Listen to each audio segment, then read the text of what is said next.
Ah, we hadn't got it on. Right, good evening everyone. I'm Oliver Green, many of you will know. I was the first curator of London Transport Museum many years back. I've now been retired for some time, but I'm still a member of the Fens group and looking forward to a discussion really on one of the topics that I'm most interested in, always have been on London Transport, and that's the architecture, in particular on the Underground. And so, welcome to the last lecture in this year's series of Friends Talks.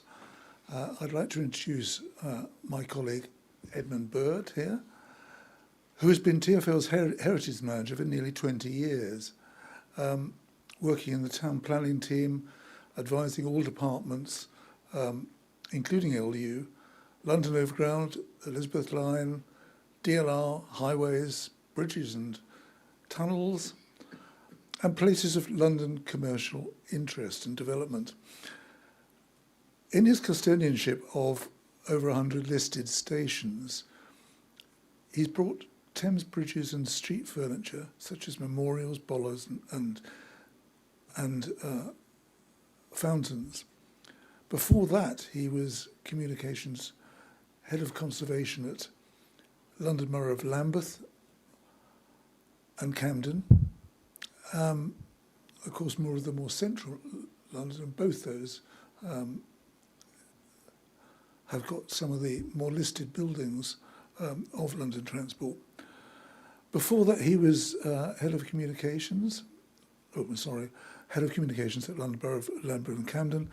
In his talk, Edmund will be charting the architectural history of the London Underground from the earliest GER structures, slightly before the Metropolitan of the 1850s, all the way up to the recent Northern Line extension, which is a big trip. Remember, you haven't got too much time. All the way to the recent Northern Line extension, also looking at how we adapt historic stations for present-day operational demands, which is something London Transport and TFL have a good history on. Over to you now, Edmund, and good luck today, and we'll speak to you a bit later. I'm sure there'll be plenty of questions asked for that. Right, this is working, I hope, so make sure you're into it. Thank you very much, Oliver. I'll just work out the which button's which. Okay.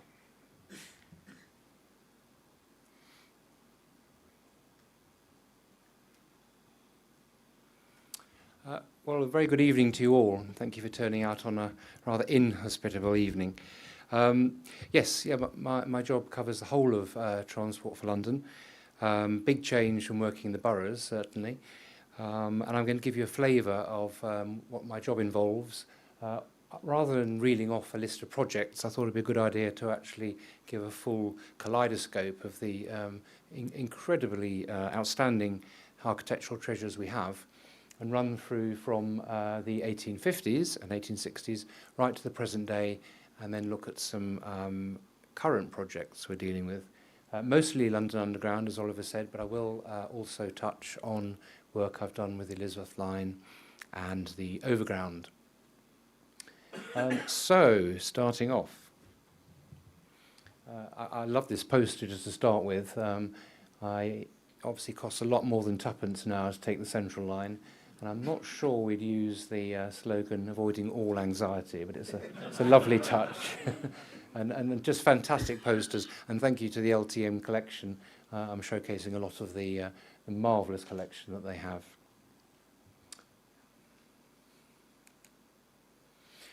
Okay, so again, as Oliver mentioned, an incredibly diverse collection of buildings representing the architectural tastes, the engineering triumphs of the last 170 odd years.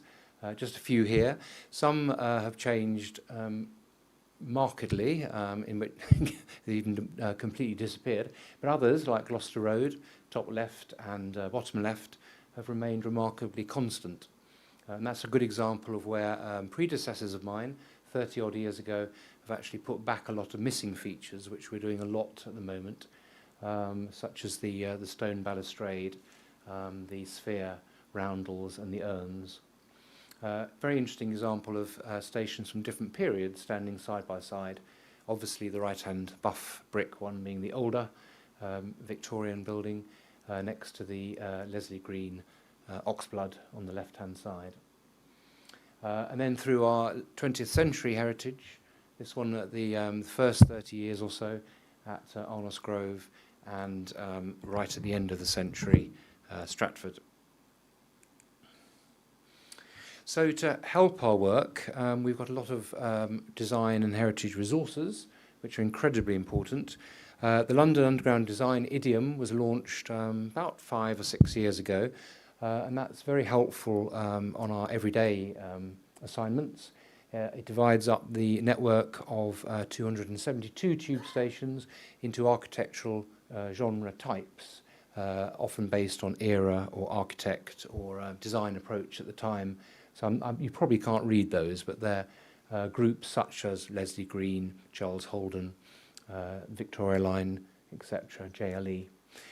So of the 272 tube stations on the network, an extraordinary number, 72, have a statutory listing grade, which I'm sure most of you know, grade 1 being the highest down to grade 2, which is about 90% of the listed buildings in the country.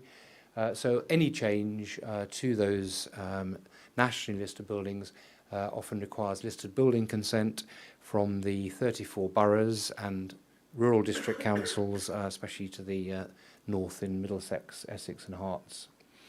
And we also have a very large number of locally listed stations, an ever-increasing number as individual district councils, boroughs and cities compile their own registers of locally important buildings. And then a great number in conservation areas too. So we have to be very mindful of that as well. Next slide. And the other great resource we have more recently, we commissioned an architectural historian, formerly of English Heritage, to survey every LU station on our network to produce an inventory, really, a station heritage register, which identifies all the historic features of interest, and they're a vast array, of course, from tile work, clocks, benches, brickwork, downpipes, etc. And that's very, very important to us. It's an internal document, and we can sometimes send it out to people, but obviously if it was external, it would be a thieves' charter, because a lot of these things, as we find, an extraordinary number of roundels disappear every year, often when contractors are working on the stations. So we constantly have to look at eBay and other sites to try and get them back with the help of the BTP. And I should say we've got the same register for the Overground and the Elizabeth line as well, which I compiled over the last 18 years or so. So starting in 1863, I'm sure you're all aware, you've celebrated that 150 years, 160, maybe even before that. But this was the original Metropolitan line from Farringdon in the east to Paddington. Baker Street is a quite extraordinary survivor, really. Can you see in the corner there, UK? Yep. Which retains the character, hence its grade 2 star listing, so one of the very highest listings. And apart from the fashions of the day and maybe the rolling stock and some information systems, it really is very, very similar today. Obviously, steam railway in the 1860s until electrification in the 1900s, so a lot more vents than now, and also some natural daylight coming through, which was blocked up in the 20s when Chiltern Court was built. So here's the Metropolitan Railway, one of the constituent railways of London Transport, obviously, spreading its tentacles from the original stretch way out west to Hammersmith, Kensington, South Ken and Swiss Cottage. Some really fine stations, particularly the train sheds of this period. On the right-hand side, Gloucester Road, which mostly survives to this day, and some quite grand mid-Victorian station designs for the frontage buildings, very few of which survive today. A lot were redeveloped or refronted in the Edwardian period as fashions and tastes changed. So back to Gloucester Road in all its glory. Really good example of a train shed. We have a lot of issues with maintenance, obviously, that being Grade 2 listed, that come through our office, looking at solutions such as new glazing and repairs to brickwork and the great cast iron ribs to the roof. The architect was Sir John Fowler, pictured here, and I'll just show you some of his other work, which no doubt you know. So an architect of real national, maybe even international renown and importance. The Forth Rail Bridge, obviously on the left-hand side, and these great termini up in the north in Manchester, Glasgow and Liverpool. Manchester's still with us as an exhibition hall. The other two, sadly, no longer with us. Steam locomotive there on the Metropolitan Rhine. So here's some examples of Fowler's work from the 1860s and 70s in the west. Westbourne Park, the frontage again rebuilt in a very, very grand mid-Victorian style. This is called the Streaky Bacon style of architecture, which is the red brick and the buff brick together. Very, very monumental. And a rather nice 1980s shot of Paddington there. Very little change, despite being half destroyed in the war. So there we have almost the full circle line in 1871, just the missing link in the east there. Beautiful nighttime shot of Aldersgate in the left-hand side, a train shed, sadly, that was bombed in 1940, survived in some form, but then torn down in the 1950s, and the station renamed Barbican in 1968. More slightly Italian at classical style, West Brompton here, again a really good survivor, Grade 2 listed, with quite a nice step-free access on the right-hand side, carried out in the 1990s in anticipation of the Overground reopening. There's a train shed to West Brompton on the left-hand side, and some really beautiful Victorian architecture in Putney, Southfields and Blackfriars. What a loss that was. It would be quite at home on the streets of Turkey and in Istanbul probably. Byzantine in style, with the Islamic style domes. Another casualty of the Blitz in the World War II. It struggled on until the early 70s in a mutilated form, and sadly the decision was taken not to rebuild it, as we probably would do today, but to replace it by a very nondescript 70s building, which in turn was torn down to build the glass building we have today, which is shared with Thameslink. So the other company, the District Railway, which obviously combined with the Metropolitan later on, with a very wide network there. Beautiful posters again from the LTM extolling the cleanliness of the electric services that were introduced by the mid-1900s, and also the idea of opening up the countryside to, on the right-hand side, to passengers and new residents, and the growing network and the map there on the right.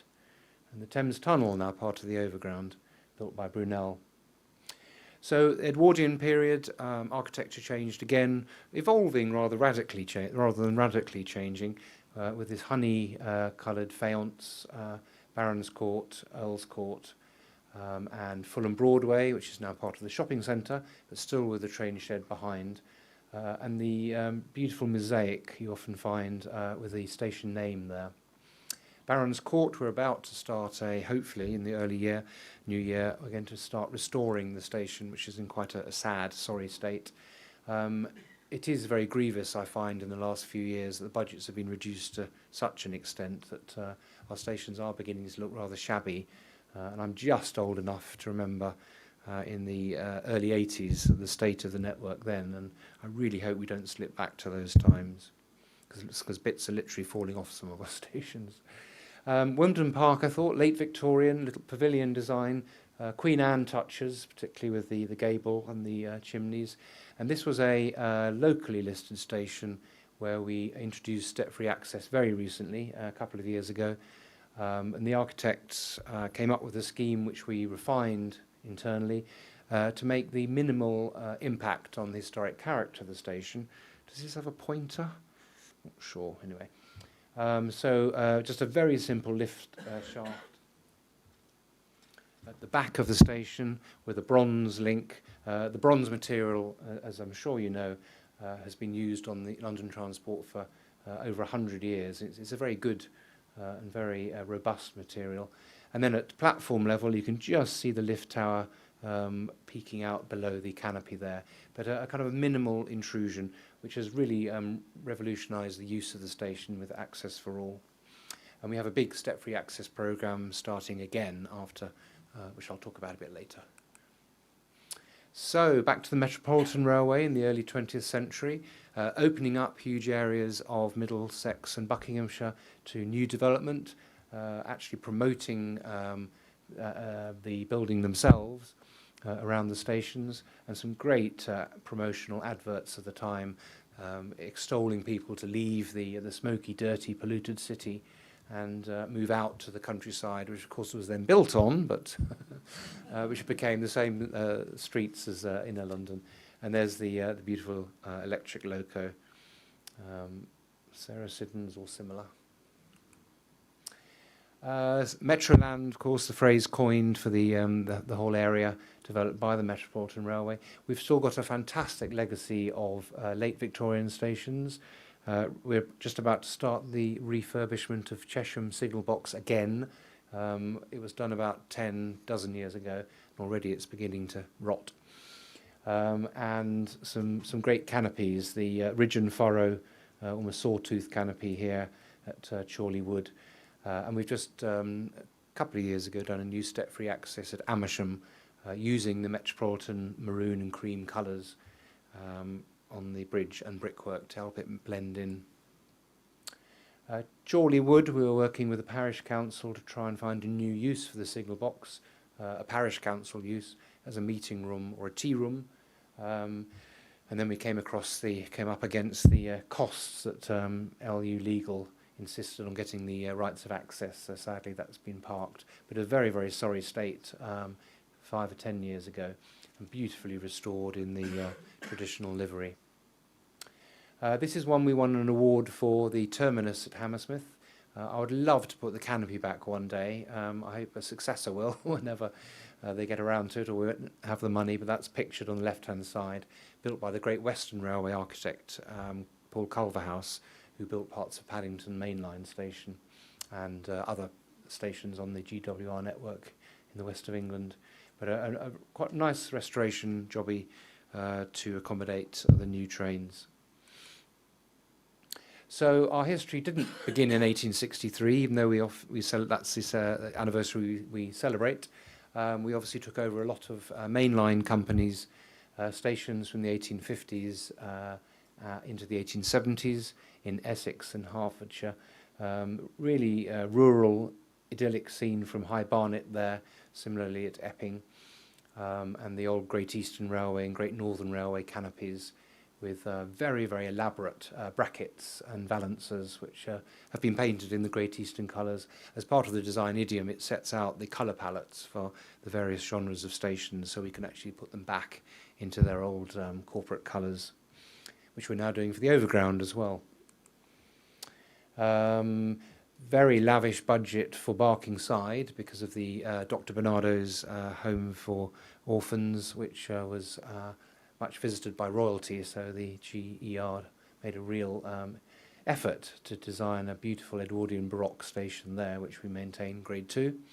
And on the Epping and Ongar line, now a steam railway, 2 listed stations as well in the Great Eastern tradition. Also acquiring stations from the old London Tilbury and Southend Railway, later the LMS, to pretty much matching stations at Upton Park and East Ham. And for some reason, one is listed and one isn't. We've no idea why. I think it was just an English Heritage Inspector happened to be driving that way and listed one and didn't find the other. But there are lots of anomalies like that. That's the old LMS days there. So the first tube railway, I'm sure you all know what facilitated or enabled deep tube railways, which was electricity, and to power the lifts to get passengers up and to power the rolling stock to operate. So 1890, the South London Railway. Oh, I've skipped one, or maybe the slides have swapped. Anyway, followed 10 years later by the Central London Railway, progressively extended to Ealing, and then eventually in the 1940s to Epping and Ongar. Again, very nice posters. We're just about to carry out restoration of Weston House, which I think was the headquarters of the Central London Railway in the 1900s, which used to be staff travel. I'm sure some of you might have visited there at one point, and has been empty for a decade now. We restored the facades beautifully about the COVID time, so probably 5 or 6 years ago, but the interior we're now looking at a new hotel use for, which would be great to get an empty building back into productive use. And just really the economic effect, not just looking at transport, but the tube railways really did revolutionise the growth of Greater London, not just in the residential suburbs, but enabling people to commute cheaply and swiftly into central London. So he resulted in the really booming West End, Oxford Street, etc., opened up by the Central London Railway. The city also benefited. Regent Street, Liberties here on the right-hand side, and a period poster from, I think, the 1910s, I would think. The last remaining complete station on the Northern Line, formerly City and South London Railway at Kennington, with the St Paul's-style dome, which housed the lifts. All the others were very sadly redeveloped from the 1930s, when escalators were introduced, much more efficient at conveying passengers than lifts. But Kennington's a lovely example, grade 2. And we talked about Weston House a minute ago. Yes, here's the sorry decline of architectural design, really, between the 1900s and the 1960s. Victoria Line is superb in many respects in terms of its engineering, its beautiful artwork, but the stations really don't figure very highly in the architectural legacy, and certainly none are listed. Although the Black Horse mosaic at Black Horse Road has just been locally listed, which is good. But very, very utilitarian architecture in the 1960s, extended in the 70s. The dome was lost in the 20s with the slightly Art Deco Holden building there. This is the opening by the Prince of Wales. So moving on to the other deep tubes of the 1900s, here's a colourful array of posters all promoting the various different ones, such as the Charing Cross to Highgate in 1907. I'll talk about the Oxblood in a moment too. And this really beautiful plan and images on the right-hand side. So the American Charles Yerkes on the right-hand side, who financed the development of the tube in the 1900s, and his chief architect, Leslie Green, in the middle, who produced such wonderful stations such as York Road, still with us today, albeit closed 90-odd years ago. And it wasn't until very recently our building samples store. So if you wanted to find a tile or a light fitting to match, you went there. It's now up for redevelopment. Hopefully, because it's locally listed, we can retain at least the facades and the vent shaft that still serves the Piccadilly below. And then the internal tiling, as I'm sure you've all heard the story that in the 1900s literacy was quite poor, so every station was giving a different identity of different coloured tiles and patterns, so that people who couldn't read the station signs could identify their local stop or where they were going to. Poor old Leslie Green, he had a prolific output, 42 stations in just 3 or 4 years, and it quite literally killed him at the age of, in his early 30s. He died from overwork because he produced so many wonderful designs. Very corporate design in terms of the Oxblood, different layouts and facades according to their siting. You've got some on like Chalk Farm, on key junctions, and Elephant Castle, and then and also Covent Garden, and then single frontages as well. We've got 11, only 11 are listed. Again, there's a rather anomaly. Why isn't Kentish Town or Tufnell Park listed? Because English Heritage didn't get round to it. But all the others are now, so hopefully that'll be remedied in future. And internal tiles, as I said earlier. Lambeth North was restored quite recently. Often this involves actually they're not repairable, the original tiles, so they are removed, especially if they're not listed, like Lambeth North, but exact replicas, sometimes from the same supplier from up north, are replaced them. Internal has survived rather better, including the signs such as Way Out, and the ticket office, which I think is probably Holloway Road, I imagine. Aldwych is rather good too. Talking of which, disused stations, I'm sure you've all been to Aldwych on the various LTM tours, Down Street as well, used for filming in the case of Aldwich's case. And because it closed in 1994, it's very, very well preserved indeed, which is why it's the most recent station to be listed. Again, Down Street isn't listed, despite its very important history during the Second World War, and really should be. It is a conservation area. Stanley Heaps is a very unsung architect who tends to get lost because Charles Holden was the real major player, and obviously of international renown again, but did sterling service to the Electric Railways Group before, and then London Transport from 1933. Incredibly varied architectural styles, from the continuing in the Leslie Green tradition. Heaps design Maida Vale, very similar to earlier stations in the Oxblood, and then moving on to Imperial Classical for the Northern Line extension to Edgware, and then the very daring Continental Moderne on the left-hand side, such as Boston Manor and Osterley, and of course the wonderful escalator hall at St John's Wood. Sadly, all of these uplighters have recently been stolen from the disused escalators at Earl's Court Station, so that's been shut for 20 odd years, so we discovered that quite recently. So if you see any on eBay, do let us know. This is one of the first major examples of what we now call overstation development, which we're very keen on and haven't delivered very much, I have to say. This is Chiltern Court, built about 10-15 years after the station was remodelled. Very fine interior, which is now Wetherspoons, top left, which really has retained its 1920s character beautifully. And there's an advert for the flats, which had their own restaurants, so people didn't have to cook. And then the concourse. This has probably 24 retail units on the station, so it's a source of great work for us. We're gradually replacing the 1970s, 80s horrible aluminium shop fronts with a single design, a mahogany-style design, more befitting to the Edwardian character. We've done about 4 or 5 so far, and we insist on those, no matter who the tenant is, Pret-a-Manger, etc. Charles Clark, another unsung architect. I don't think he's had a book on him yet. Really is overdue. Oliver, book on Charles Clark, please. He had a kind of country mouse, town mouse design philosophy, and in the urban areas we've got these cream faience buildings such as Great Portland Street, Willesden Green, etc. And then in the suburbs, Stanmore, now in London Borough of Harrow, very much in the cottage style, vernacular style, really echoing the houses that were being built in the vicinity. Okay.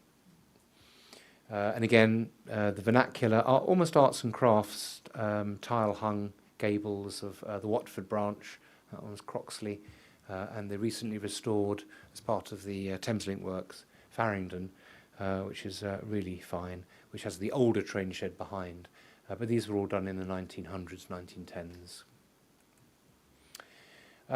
Again, just the importance of the railways. Until the 60s, on the London Transport Network, we had a lot of goods yards and coal yards in the outer burbs and in Essex and Buckinghamshire.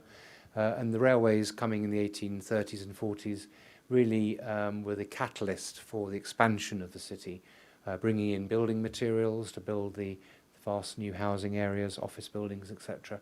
And even more importantly, bringing in the food and the fuel for heating until recent decades. Also a catalyst for great social change, as I'm sure you know. Top left is the mixed race, I think he was Anglo-Caribbean mayor of Kingston back in about 1900, inaugurating the electric tramway route.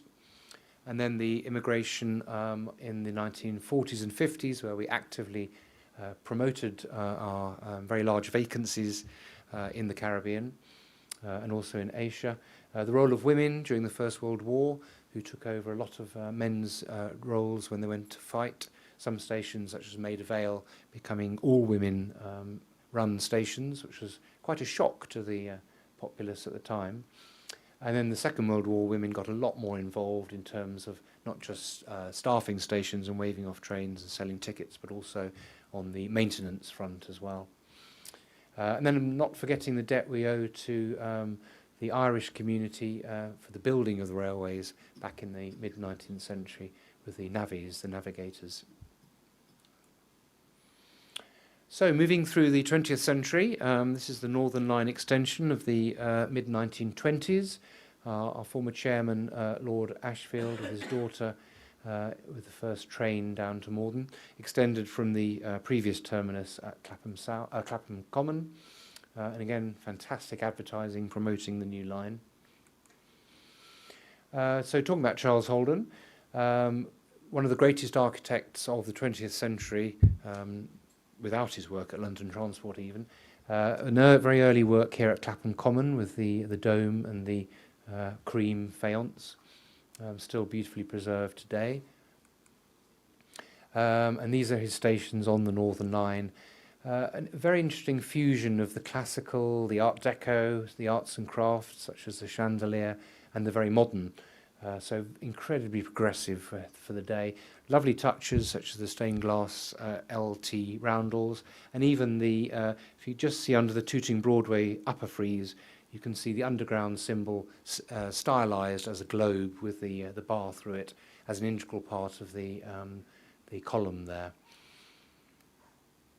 And again, almost all of these are Grade 2 listed and were done so quite early. These are some of his other works beside London Transport. Any of you that have been to Malta as well, he designed the Grand Hospital, the General Hospital on the hill. But in terms of London, obviously Senate House, very similar to Broadway, which I'll come to, and then earlier works in Bristol with the Central Library and the Royal Infirmary and the hospital nearly opposite Oval Tube. So again, an architect whose style evolved from the arts and crafts of the Victorian to the classical to the very modern by the 1930s and 40s. A lot of stations, Leicester Square, in this case Piccadilly Circus, were reconstructed as more lines met, interchanges became more important, and passenger numbers soared. So incredibly complex cutaway drawing showing you the interchange between the Piccadilly and the Bakerloo, and the really elegant concourse, rotunda concourse just below street level, which is pretty well preserved today, Grade 2 listed. And of course the headquarters, which we sadly vacated 5 years ago now, and still waiting for the conversion to the hotel. I still give tours of it every 3 or 4 months or so to various groups. It's now the hotel administrative offices and is used for filming a great deal, Rise and Fall being the most recent. But here's some pictures. I mean, I remember eating in the canteen to the last day, which didn't change very much. Even the menu didn't change a great deal from the 50s. Fashion has changed a little bit, but a really wonderful place that hasn't been replicated. Then a mixture of open plan. Looks like the typing pool to me, and modular offices. It was, of course, the tallest commercial building in London when it opened in 1929, and very much inspired by the American skyscrapers of the day. Steel framed on a podium, Portland stone faced, and then the stepping back, like the zoning of New York, to the tower at the top.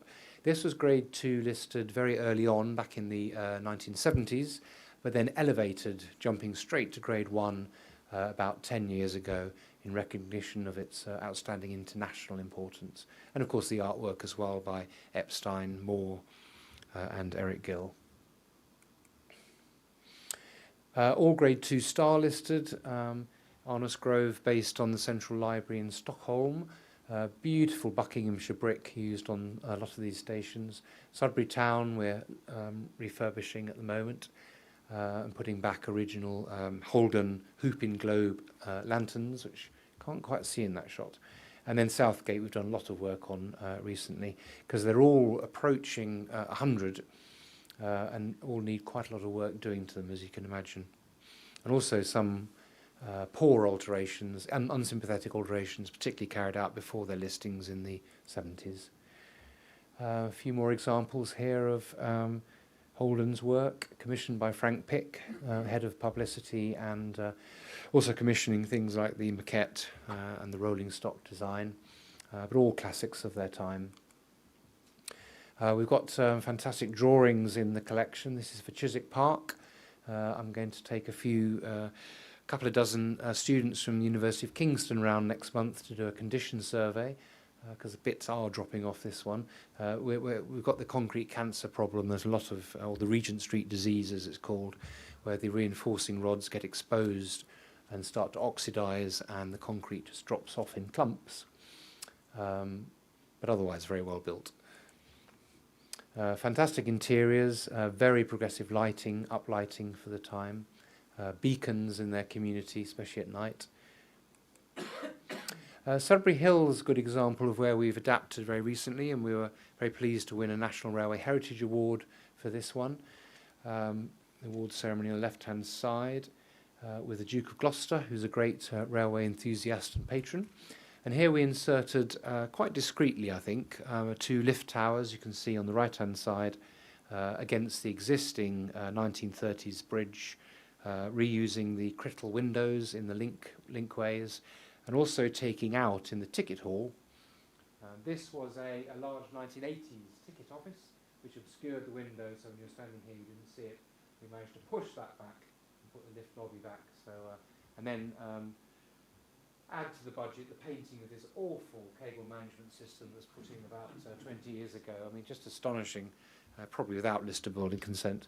But we were very pleased with that one. And then putting back some of the signage. This is from the London North Eastern Railway, probably from the 30s, where we did find photographs of signs with the fisheye LNER sign, showing people, the passengers, the way to the very nearby now Chiltern Railway station at Sudbury Hill and Harrow. Working with art on the Underground to decorate the waiting rooms at Grade 2 star listed Sudbury Town. It needed to go through the Lister building consent process, but a really imaginative artist who painted a 30-star mural on the ceiling. So if you're ever there, sitting down, look up. And the kiosk we restored as well on the concourse. And then these are the globe in hoop lamps, which are on the forecourt, which our bus drivers kept backing into, and they were varying leaning stages drunkenly. And we had to go to a factory in Hoddesdon, just north of Enfield, who manufactured steel replacements, but with a concrete texture, because you're not allowed to build concrete lampposts anymore. That they're forbidden because they fall down and they get concrete cancer. But we managed to get a very near replica, which looked really handsome indeed. Holden had so much work to do in the 1930s. He farmed out a number of commissions to quite well-known architects. C.H. James, for example, who designed Bounds Green, also designed Norwich City Hall, which you might know in the Scandinavian modern style. And then the classic Park Royal as well. We've somehow got to get step-free access in there, which will be a real challenge, because it's such a fantastic composition of the almost cascade down to the platform level from the tower. So wish me luck on that one. Again, I'm sure you're all aware of the New Works programme of 1935, which got slightly truncated by the outbreak of Second World War, finishing in the later 1940s. A lot of stations which were not built, a lot of lines weren't extended, largely because of the Green Belt legislation, so that the areas wouldn't be developed, so it wasn't worth our while. And some, like Alexandra Palace, that quietly closed down in the 1950s. But the Central Line extensions, apart from the addition to Dedham, again affected by the Green Belt legislation, were all completed by London Transport by 1948. Uxbridge, beautiful stained glass here. We're doing a lot of work with the 4LM, the new signalling, to try and incorporate all the new cabling and the signals as sensitively as possible, which is very, very difficult. because the stations are so beautifully designed and so susceptible to alteration. East Finchley, again, bits are dropping off this concrete soffit, so we need to find a solution to that. Very fine sculpture by, I think, Erica Mounier on the right-hand side. And also notice the steam baffles, because it was operated by steam trains in the early days in the 30s on the footbridge to deflect the steam away from the passenger footbridge. Harrow on the Hill, no heritage designation, really needs one, but a really good example of the Art Deco modern movement in transition, really. The top right is sadly obscured by a shopping development from the 70s, but we are aiming to put back the stained glass roundel and the LNER fisheye. I think the roundel's actually gone back already. And on the other side, we're putting back the 1940s, 50s British Railways Board sausage. Is it burger? Hamburger? Hamburger, with the name of the station there too. I'm sure some of you have been on tours of Clapham South, all of the air raid shelters that were going to be linked up for an express tube for the Northern Line all the way up to Belsize Park. But incredible social history, billeting the armed forces when they came to London. School children were sent to sleep in the in the bunks. It must have been really scary. And the first Empire Windrush immigrants from the West Indies. So Holden continued after the war. He died in 1960, but his 1930s plans were finally carried out. These are examples in Essex, as was. London Borough of Redbridge now. Again, astonishingly, Gants Hill, which is very similar to the Moscow metro stations, has no heritage protection at all. I don't know why English Heritage didn't list that, but they really should. Very fine 40s tiles with a cream and green there too. And the clocks, we've just put back one of these clocks in Chadwell Heath on the Overground, very close by. So we had an inheritance from the Big Four, after the grouping in 1923, Southern Railway being the other one. We took over a number of stations between the 30s onwards. This is Upminster Bridge, which is again Art Deco, red brick. I have letters constantly about the Hindu Sanskrit symbol on the floor here, which could be interpreted as another symbol, but we determinedly stick to the story that it is a symbol of peace from the ancient Indian cultures. And then Loughton, one of my favourite stations, also one of my local stations growing up, very American in scale and style, with the great windows either side of the ticket hall, and these slightly mutilated now concrete canopies with the old glasscrete circular lights there, which were sadly filled in. And some really good stations from the 40s as well, built by Western Region, or Great Western Architects, then Western Region, which have been listed, these two, as good examples of early post-war architecture. Rather fallow years in the 50s and 60s, as most government funding went into major projects, particularly the motorways, but also electrification of the West Main Line. So London Transport was rather far back in the queue for funding. We did have a few station reconstructions, such as Notting Hill Gate, and also White City, which won a Festival of Britain award dating from the very early 50s, and the stunning bus terminal at Newbury Park there, which is Grade 2.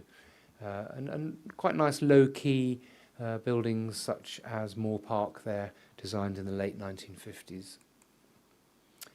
But the big investment was the Victoria Line, opening between 68 and 71. As I said, very little street presence, most of the line interconnected with existing stations. The Black Horse Road has a simple station with the Black Horse Mosaic, very like Lloyd's Bank. And then the platform bench recesses with the beautiful tiles, which again really should be listed, I think, by now. Often puns on the name, such as Brixton, ton of bricks, on the right-hand side. a seat from the Vauxhall Pleasure Gardens of the mid-19th century at Vauxhall, and the Swan from Stockwell, which is the name of the pub opposite, and Victoria, obviously. And there's Her Majesty opening the first stretch of the line in 1968. Then into the 70s, this is getting far more popular. I think 20 years ago this style would have been pretty much derided and ignored, so it may well be a listing candidate for the future. But you see the Speedbird motif there at Hatton Cross. Very, very 70s colours of greens and oranges. And again, the posters that promoted the line. And then moving on to the Jubilee line, which first phase in the 70s with the splashes of orange. And then 1999, Jubilee line extension. English Heritage Historic England has a 30-year rule on listing, so buildings under 30 very rarely get listed.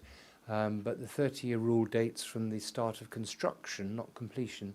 And all of these stations were started in 1994. So they're all now eligible for listing. And Southwark is the first one which is in for listing at the moment. A decision will be made by the Minister of Culture in the next month or so. But a very, very fine interior indeed. They commissioned the very best architects of the late 20th century to do the stations. This was an early overstation development, which obviously never happened. Only this bit was built. But we do now have a new scheme for student housing, which will be about the same scale and massing. Then the early 21st century, I worked, one of my first projects was Green Park, which was the removal of a very ugly 1960s. It looked like a public lavatory, actually, just a grey block. And a really fine building in Portland stone and copper, which reflects the list of buildings, the Ritz particularly, just behind it, and Devonshire House in front. And then incorporating artwork by John Mayne, seascape fossils on the walls, so do have a look at that. And a brand new entrance into the park, which was carefully incorporated into the listed Green Park behind. You see the Ritz, the copper on the roof on the right-hand side. And then more examples at Wembley Park and Hounslow East. Again, a lot of copper used. And then more recently in the 2010s, I think it's just opened at Knightsbridge on the right-hand side as part of the refurbishment of the Victorian buildings above. Sadly, we lost the 1920s original facade to Knightsbridge there. That's been returned to a shop unit. That was a real heritage conundrum we discussed at great length with the conservation officers at Westminster, because what the architects wanted to do was put back the shop front that originally existed, but that did mean taking out some later accretions of history, which are rather fine. And then Bond Street, slightly Holden style for the Marylebone Lane entrance there. It fits in really well with the townscape, I think. And then part of the Blomberg building in Bank, a new underground entrance there. This project I was heavily involved in. It was the demolition of this rather ugly 1970s bank on the left-hand side. There was a campaign to list that as well, to preserve that. But thankfully for us, that failed. And a very nice late Victorian facade facing St Mary Abchurch on the left-hand side, which we are going to move. We've dismantled it brick by brick. Every brick, every stonework has been numbered. It's now in a depot store, and it will be relocated about 20 or 30 metres down the road. It was in the way of a service yard, so that'll be rebuilt as part of the scheme. So it's in a City of London conservation area.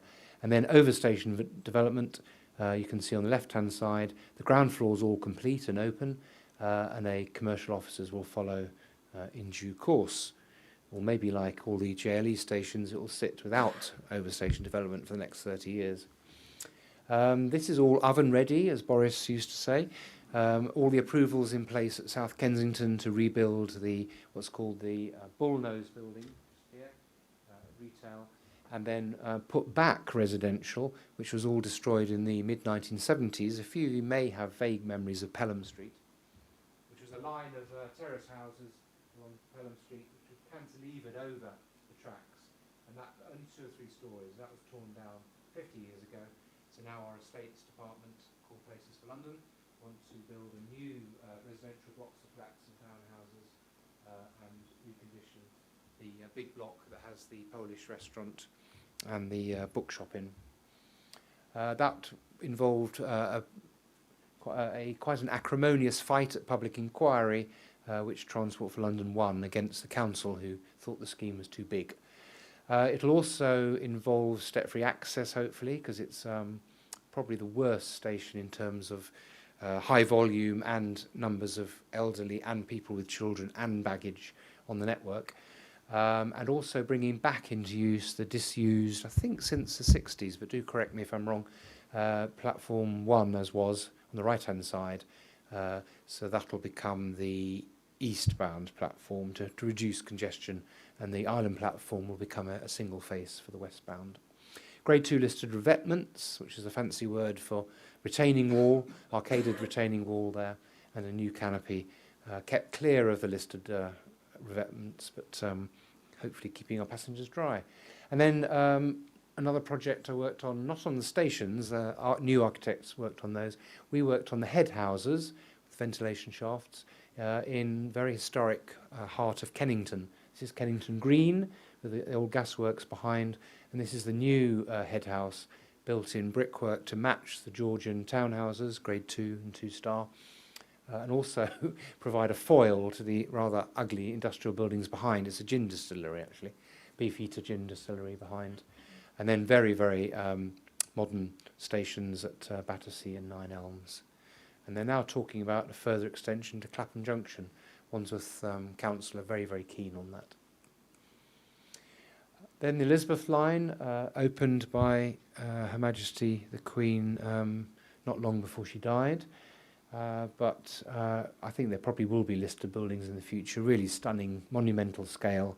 I wasn't involved with the central London stations. My role came on the Great Western and Great Eastern side, which I'll talk about in a minute. 2 current projects here: the proposed Bakerloo line extension, phase 1, down under the Old Kent Road to Lewisham via New Cross, and then phase 2 taking over the old Southern Railway, South Eastern Railway before that, branch to Hayes via Beckenham with a spur to Beckenham Junction.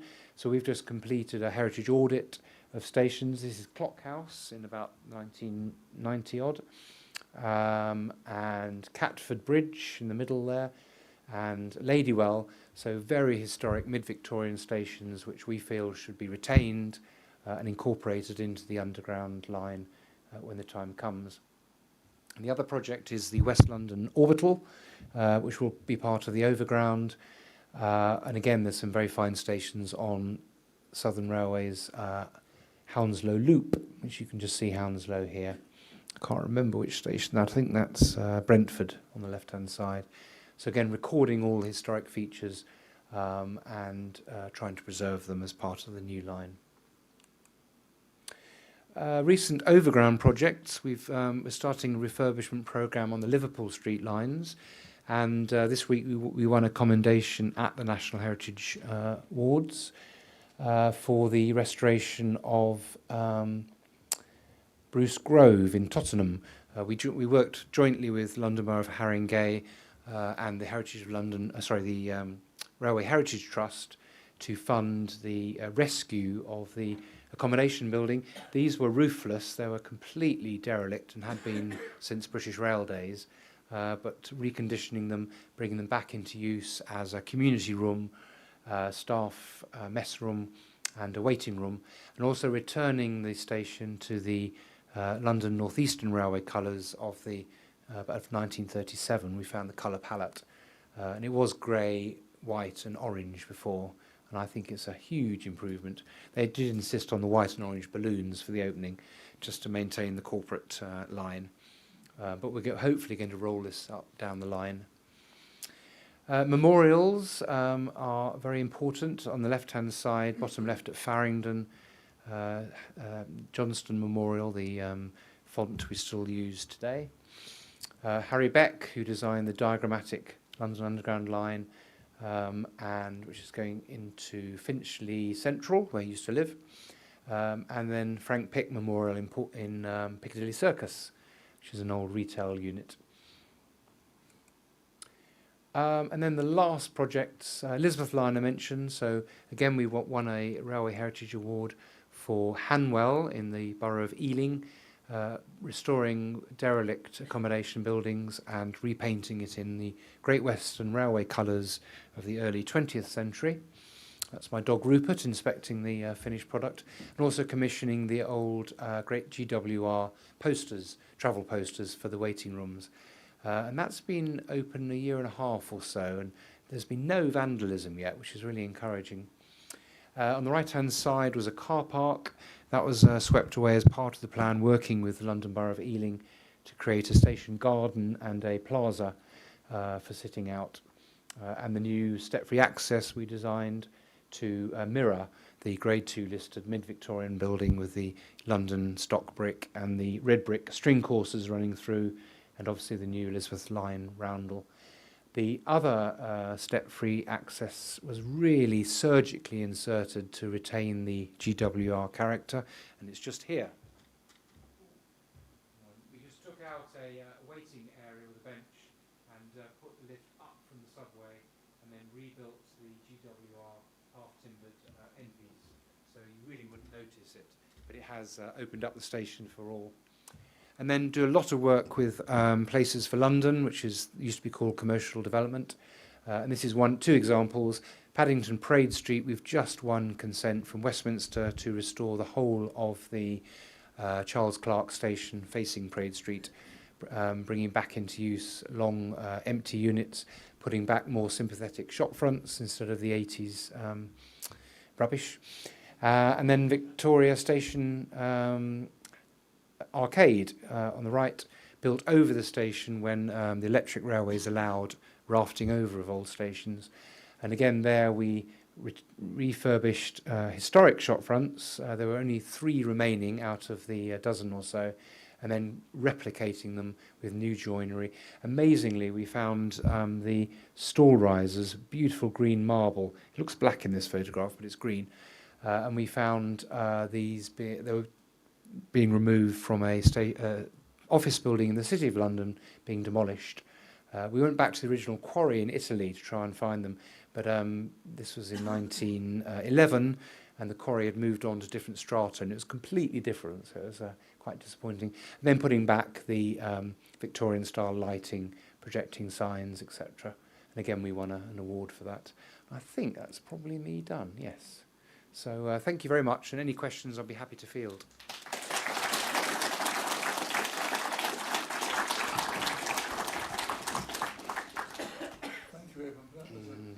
More than a whistle-stop tour, is it? Fantastic range, though, which many of you will know about, I'm sure. Thank you. We want now to congratulate Edmund and his team on this, and it's amazing how much has been done for the Overground just in the last few years. I think it's improved a lot. I remember when I first worked for London Transport, there were many areas where they could have done a lot better. And actually, in the 1970s and 80s, I think the architects actually ruined quite a lot of stations. And as we saw there are a number of stations which you've really improved quite slightly before. Now, we haven't got time for a lot of questions, but I'm sure there will be some. So I'm first. So, yes. Is it sweet? Yes. You already got the microphone. Yes. I have it. I'm ready, I'm ready to go. I want to ask you about Ruislip Station, which is a heritage station. It's wooden, and the canopy, the paint peeling off is disgusting. If it's not attended to soon, the wood will rot away because there is nothing left of paintwork. It's in a shocking state. And further up the line, Hillingdon, which was only rebuilt when the A40 was put through there. The white paint on there is virtually all gone. It's down to bare metal. Mm-hmm. And my last point, Ruislip Manor Station has got 47 steps down to street level, the only way to get out of Ruislip Station, if you've got anything like more than a shopping bag, and if you've got a Freedom Pass, is to carry on to Uxbridge, cross the line, and come back to Ruislip on the eastbound, which is step-free. So you can just, and then you walk back to Ruislip Manor. So if anywhere needs a lift, it's Ruislip Manor. Thank you. Okay. Right. Well, I don't work for London Underground, but I'll certainly send my colleagues in the station renewals those 3 points. Yeah, sorry. So I was just wondering, just on the list of projects, whether you were involved in the Leighton upgrade. So again, that's a sort of Great Eastern Station, which is in really poor condition.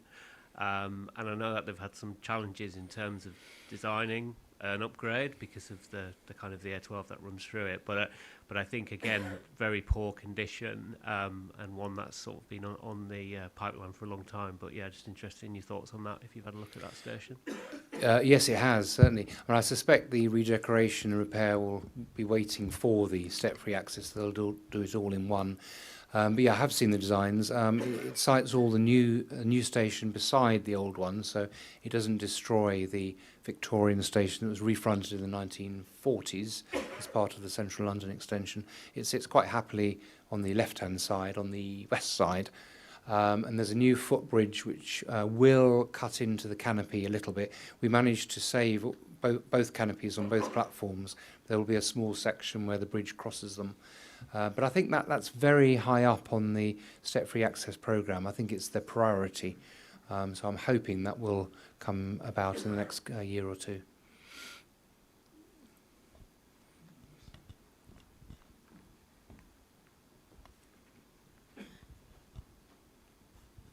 Thank you. That was fascinating. It's really a wider scope question of economics. This is obviously costing a fortune, or some of it will be obliged under the listing. But every time there's an underground station development or a new station, the land values accumulate, and none of this value returns to Transport for London. Is there anything in progress so that London Transport for London, London Regional Transport, whatever the weekly title is, can actually benefit from the improvements in values that enhance the new stations actually bring to the properties and the area? Well, we do have Section 106 as part of the planning process. There has to be a contribution to improvement of public realm and public facilities, including transport. So that's how Crossrail, now the Elizabeth Line, was funded with the CIL, Crossrail Investment something. So as part of planning permission, there is that. But I don't think there's much of a clawback after that. So I think a word with the Chancellor of the Exchequer is in order there, because we'd certainly welcome it. But we do benefit a lot from the 106 planning obligations. A different sort of property that we've lost a lot of the architecture are bus garages. Now, TFL do own a few bus garages still. Do you have any responsibility for them, either for the TFL-owned ones or perhaps even any way of some of the others that have gone into the private sector? We're a consultee. I work in the planning department in TFL, and certainly the future of ones such as, names escape me, in Hackney, 1980s Ashgrove, thank you. And we certainly made our feeling that it was a very good example of mid to late 20th century architecture. It was put in for listing, I think, and the Department of Culture and Historic England have declined to list it, which is a great shame. And there are one or two others. I think also Clapton maybe is ours too. Ones that have gone into the private sector, such as Wandsworth Bus Garage, which is Grade 2, Stockwell, which is Grade 2 star, then no, we have no control over it all. But certainly our views are sought on the ones we do have control of, and we do press for the retention of historically important ones. The latest one on discussion is Hounslow Bus Garage, which is a good example of, I think it's 1954 possibly, where it'd be very nice to retain the front building, which is the public bus station part. But we've lost so many, even more we've lost outside London. the old London country bus stations, the Green Line ones, which is a great shame. I mean, and Stockwell and Wandsworth and possibly another one in Hackney are the only listed ones that I know. The others are all unprotected. I noticed that you mentioned some of the buildings that you want to have listed. What are the advantages? Normally people go, oh, they've listed the building and they've grown. Are there additional sources of investment you can get when a building becomes listed? Yes, certainly there are grants available. We benefit a lot from the Railway Heritage Trust, who are a national body, and they're the advisors on conservation and heritage to Network Rail. And they can give grants to buildings that are listed, which is very important. I don't put forward buildings for listing myself. I think I'd probably get sacked if I did. So that's the responsibility of others. I certainly have a wish list of buildings I think merit listing, and I am retiring in 18 months' time. So as long as my pension isn't dependent, then there may be a few more listed after that. But yeah, there definitely are. I mean, there is a great responsibility for listed buildings. You have to maintain them, which we're not doing in a few places. We're having enforcement orders served on us here and there, Queensway, for example.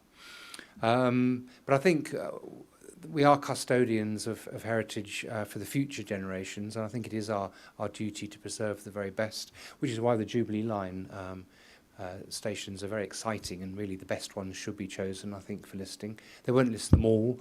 Stations such as maybe Waterloo or London Bridge, which are more of an adjunct to the mainline stations, probably won't be, but certainly Canary Wharf, Canada Water, West Ham probably, and Southwark merit listing, in my view. There wasn't any others. Right, any more? No, right. Well, thank you very much, Edmund. That was a brilliant introduction to London Transport, or Transport for London's talks. And I think it covered virtually everything there, although I'm sure you could find another talk with many more buildings on it. Thank you very much indeed. We'll appreciate you with the usual round of applause. Thank you very much.